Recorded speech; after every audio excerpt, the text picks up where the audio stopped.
You're listening to the ESO Network, your station for all things geek. Hey there, welcome to episode 288 of the Soul Forge podcast.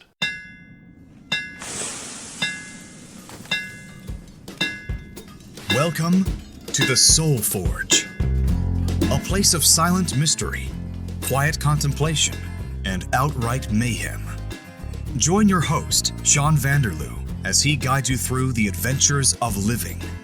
Together, we'll talk about life and love, sex and dating, joy and heartache, memories and loss, and so much more. Don't worry, it's not nearly as pretentious as it sounds. Get ready for life, the universe, and everything on the Soul Forge.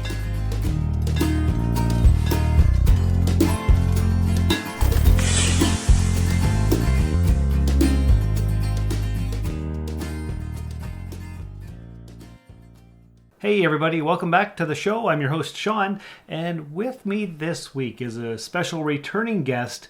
You've heard her before once on a previous episode, obviously previous because this is the latest one, episode 263, where we talked about plays. So this is Leah. Hi. Howdy. How are you? I'm good. How are you doing? I'm good, thank you. Welcome back to the show. Thank you. You're welcome. So you were here once before, about 25 episodes ago. Yeah. How did your play turn out? It turned out well. Myself and RJ, it was our first directing experience, of course. And it was a lot of work. It's very time consuming, but it was something that we thoroughly enjoyed. There were, of course, a few mishaps that happened right on cue, but we had a wonderful cast and we had a wonderful time. And we're looking forward to the next one. When is the next one? Do we have any idea? Ooh, so RJ and I actually have to get together and talk about the next one, but there have been a few titles that have been thrown around and possibilities. So more to come on that one. Well, we'll have to do another episode about that when that happens. Absolutely. Fantastic. But this time, we're not talking about plays and playwrights and plays the thing and all that. Not really. Although it is kind of a play thing. Kind of. We're going to talk about video games. Everyone enjoys a video game. And that's something that I've never covered before here on SoulForge. Oh, wow. How come? Because SoulForge is more about stupid things we do for love and being a better human, but I've been trying to expand it into a little bit more fun pop culture stuff. Excellent. A little bit here and there. Yeah. So what's more pop culture than video games? Movies. Okay, well then that's true. You got me on that one. I did. But no, video games, they're huge. Yes, absolutely. A multi-billion-dollar business. Absolutely. Yes. Huge market. More and more, especially with COVID, kids are more into the video games than ever before. Yeah, you don't very often see kids outside playing games anymore. Nope. And as a mailman, I see a lot of different neighborhoods. Yeah. How many neighborhoods have you seen with bikes maybe on the front lawn or... I never see bikes on the front lawn anymore. Oh, that's really sad. It is very sad. It is very sad. Yeah, maybe a couple times in the summer, but not really. I don't see kids. What about a basketball net? Anybody with a basketball net outside? I do see a lot of basketball nets. Okay. I never see anybody playing basketball. Wow, that's very, very sad. It very is. sad. It is. Physical activity is very important. And that's true. That's Yes. true. Yeah. I assume they're all inside, glued to their screens. Playing a video game. Yeah, pretty much. It seems as though that's kind of the way our society is working, though, isn't it? You're in front of a screen more and more, and they're encouraging that with, online banking or online gaming. And with COVID, everybody needed to find a way to entertain themselves in the home. That is very true. And you can do everything from your phone. Absolutely. Order your groceries, pay your bills, like you said, all the things. All the things. So is it any wonder that the kids are doing it? Absolutely. Yeah. Exactly. Yeah, absolutely. Exactly. I remember when I was a kid. You must remember when you were a kid? Yes. The original Atari, did you have one? Atari, no. I had a Commodore 64. Ooh, I never had one of those. Yeah. Okay. I had the, I think it was the Atari 2600, and we had a walk-in closet with a plug-in outlet, so that's where our TV and our game system was. Wow. So we could go into the closet and play video games until our hearts were content. In the closet. Wow. In the closet, yeah. Wow. Yeah, and I remember playing Missile Command for hours. Wow. Do you ever play Missile Command? No, I don't. The earliest memories I have are probably of a Nintendo gaming system. Although on the Commodore 64, we did have a game called The Sky is Falling, where you would catch fruit in a basket. Ooh. Yeah. Well, that sounds fun. Yeah. I Yes. I guess. I think a lot of the early games where things were falling, because with Missile Command you had like I think 6 little bases, and your little cursor or whatever it was went back and forth, and you had to stop the missiles from hitting your cities. Okay. So that makes sense then. Yeah. and it got faster, and the music got more intense. Right. Yeah. So then video games started to evolve, right? I had a Sega Genesis. Did you have one of those? No, but my good friend Andrew did. Okay. Played a lot of Sonic on that. Yep. Sonic for sure. The big Sega success story, I guess. Right. Yeah. Right. And I think that's the console we also played Earthworm Jim on. Okay. Earthworm Jim. I remember a game called Toe Jam and Earl. Oh. I think I'd heard of it. I don't know if I ever played it. Yep. I used to play that one a lot too. Okay. Okay. Yeah. And then of course the Nintendo Entertainment System. Yes. When that came out, we got that, and that was a lot of fun. It was. Because you had the light guns to shoot the dog and Duck Hunt. Yes. You must have played that. Yes. Duck Hunt. Absolutely. It came with the system. Yes. Yeah. Yes. And what else? The first couple of Mario games. Yes. On that system, that particular system, I believe, I remember Mario 3 being on that particular gaming system. I do believe so, yes. That's the one where he turned into a squirrel? Yes. Yes. Or the flying raccoon or something. Whatever it was that he could fly and his tail would flap and do the thing. And, yeah, absolutely. And of course, Mario 2 was nothing like anything else. No, it was very different. And you could play, I think, as 3 or 4 different characters. So there was Mario and Luigi. You could play as Princess Peach and as Toad, I believe. I think that's right. It's been a long time since I've played those. It's been a very long time. Very vintage now. Oh, yes. Yeah. Definitely it is. Yes. Although emulators are coming out, a lot of kids are taking these emulators and putting them on their computer system so they can play these older games. Because they were a lot of fun. They were. And some of them you could never beat. No, and that's the right. levels just continued and continued forever. Absolutely. Yeah, absolutely. So I remember trying so hard to beat the first Mario game. Really? Oh yes, it was awful. And then my brother Curtis, he beat it first, and I was like, as if he beat it first. And then so one Saturday morning I got up and I played and I played and I played and I finally beat it, and I woke him up and I said, "Look, I did it too." We tend to get those little competitive natures woken when you're playing against a video game with somebody else. I know that there is a game now that I play on the Nintendo Switch, and my son, he sort of plays as well. And I'm always trying to beat the boss that he just beat, and how long is it going to take me versus how long is it going to take him. He, of course, likes to look this stuff up on the internet, and how do you do that? It was funny because a friend of mine and I were walking. We usually walk once a week, and we were talking about back in the day, we really didn't have these guides or walkthroughs that you could just look at. Well, and we didn't have the internet. That's right. Yeah. So we had Game Genie. Yes. And there was like a guide, but it didn't walk you through how to play the game. No. You could just get either invincibility or unlimited weapons or lives or something to cheat. Yes, but you could never have a walkthrough to beat the game. You had to do that on your own. You did. Yes. Yes. So it did require some level of thinking, and a lot more benefits, of course, at least in my mind, is that hand and eye coordination that you develop very quickly. You do. You have to. Yes. If you're going to beat the game, or at least get good at it. Yeah, that's one good thing video games are for. Absolutely. Hand-eye coordination. And if you do it too much, though, then you get what I used to call Nintendo-itis, yes. where your thumbs were so sore. Absolutely. And there's more popular systems now than the Nintendo. Seems to be Nintendo is the more legacy system these days, yes. But there's your Xbox and your PlayStation as well. That's right. The last game system I actually bought was the original Xbox in 2004. Wow. I haven't bought anything since. I've played more since, obviously, but no, that was it. Wow. Yeah. I've always thought about, I should get another game system, and then I just never do. So what kind of game system do you think you would want next? Something where I can play hack and slash games. I like adventure quests. Okay. Yeah.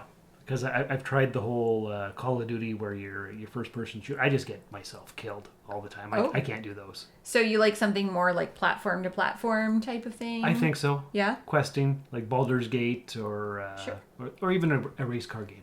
Okay. Yeah. Which is totally different, but my favorite game used to be Rock and Roll Racing on the Super Nintendo. Wow. Did you ever play that? No, I did not have an SNES. Oh, nuts. That's awful. Yeah, it's time to burn rubber with Rock and Roll Racing. 1 or 2 player action sends you to 6 different planets. Pick your racing machines and choose your awesome weapons. And blow away the competition. With world-famous race announcer Larry Supermouth Hoffman at the mic and some of the greatest rock and roll music of all time, it's time to slam it into gear. With laser cannons, cluster bombs, and super boosters, destroy your opponents. So back off, wimps. This race ain't for no Sunday driver. Yeah. Yeah, it had the best soundtrack, and you could, after you won a race, you got more money, and you could upgrade your car, and then you could get better cars, and you could shoot at people and throw stink bombs or whatever. And it was lots of fun. Me and the brothers used to rent that all the time. Excellent. We rented the game. That was another thing. You could walk to the corner store and rent a game for a couple of days. And you know, of course, the goal was to beat it before you had to return it. Of course. Right? Yes. Yes. And then you would have all these memories, games, things on your computer or on your system that you couldn't access without the game. But all these pieces of it were lingering on your system. That's right. Exactly. Yeah. Yeah. It was fun. I don't know. I can't remember the name of the rental place, but they would actually drive it to your house. Oh, yes. I remember that. They'd leave it in your mailbox or whatever. Absolutely. Yeah. That would have been, let me think, probably around 1994. Yep, that makes sense. Give or take. Yeah, absolutely. Yeah. That makes sense. Mm-hmm. Services like that I used to use. Blockbuster rented them sometimes. Yes. And a lot of the corner stores that have disappeared recently. Yeah, Mike's Mart. We used to go there all the time to rent games. Yeah. Yes. There was a couple of stores that you could rent games in, for sure. Yeah. I can't do that anymore. Can't do it anymore. You have to buy it all on Steam or whatever it is the kids are playing. Yeah. These days. Yes. Yes. Lots of interesting games there. So my son is an avid gamer, and he's still with the Xbox. That's his preferred gaming system. Okay. Recently, and more often, he plays Apex Legends. Okay. Yeah, is his favorite game. And he's very much into Five Nights at Freddy's, and of course Minecraft, which has made a huge impact on the gaming world. Most definitely. My son loves his Minecraft as well. And you know what else he might also love? This promo for another podcast right here on the ESO Network. There you go. I'm George from the Metal Geeks. I just want to let you know, if you're looking for a place where we can chat about the coolest and the geekiest of things, comic books, movies, especially heavy metal, then you're not looking for anything else except for our show, Metal Geeks, where I'm always right and Carrie sometimes right, especially when it comes to movies. We're there having a good time, me, Dave, and Carrie, talking about geeky stuff and metal. I repeat, metal meets geeky. Metal Geeks. And we're back, and I'm sure both of our sons would love that podcast. Absolutely. Yes. I think they would. Definitely. Definitely. So tell me more about this Five Nights at Freddy's. Five Nights at Freddy's. Oh, okay, so it is mainly a jump scare game. So it has quite the lore, quite the cult following. You can really search on YouTube and find a lot of theories, especially in regards to the lore behind Five Nights at Freddy's. Essentially, in the first game, you play as the security guard, and your mission is to basically make it through the 5 nights at your new job as the security guard at Freddy Fazbear's Pizzeria. So, it's sort of a Chuck E. Cheese kind of pizzeria place. Okay. And the animatronics, so they have animatronics for entertainment for the children, and there's 4 main animatronics, at least in the first game. They're quite active at night because they want to conserve power, so they don't really necessarily turn them off because they want them to also walk around during the day. So these are free roaming animatronics. They do play music and all kinds of things to entertain children. So they don't want to turn them off at night. So the security guard is actually there to try to make sure that nothing happens. And also, because of their facial recognition software, if they happen to see the security guard, they'll think that you are actually a exoskeleton without a costume. So they'll try to stuff you in a costume. Oh my.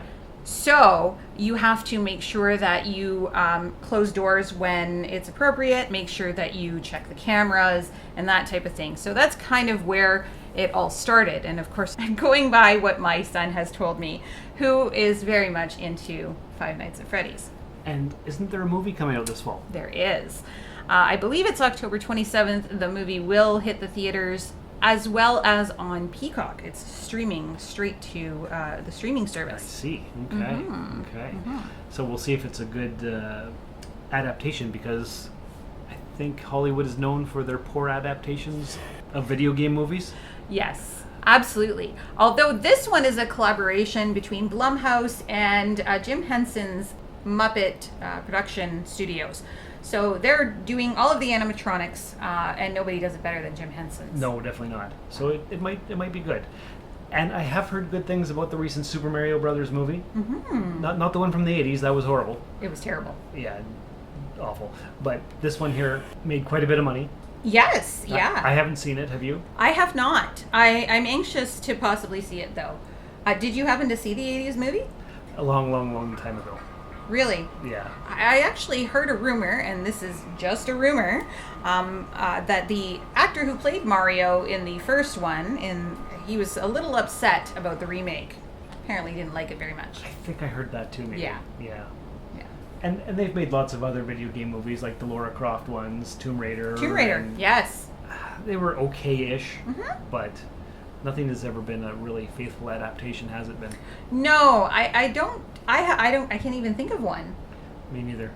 No. So hopefully, Blumhouse and Jim Henson's will bring Five Nights at Freddy's to fruition and do a really good job. That would be good, because Blumhouse, they're known for their horror films. Absolutely. They do a great job. Yeah. Yeah. So I think based on the horror elements of Five Nights at Freddy's, it should be a good match. I think the advantage that they have is the creator is or at least was involved. Oh, even better. Yes. That's perfect. Right on. Anything else? Oh, you know what we just did? We just played Super Mario Kart not too long ago. Yes. We played Mario 8. Is that what it was? Yes, on my Nintendo Switch. Okay. Yes. Okay. And me and my son, we used to play that game all the time. Obviously not number 8, but whatever it was that we played. And I was really good at it. This time, it's been a few years since I played, so I did okay. I think you did okay. I'd never used these particular controllers before, but it's still a lot of fun. Yeah. You got to use the actual controller. Right. I do find that the controllers that come with the system are rather small. Yeah, they are kind of tiny. Yeah.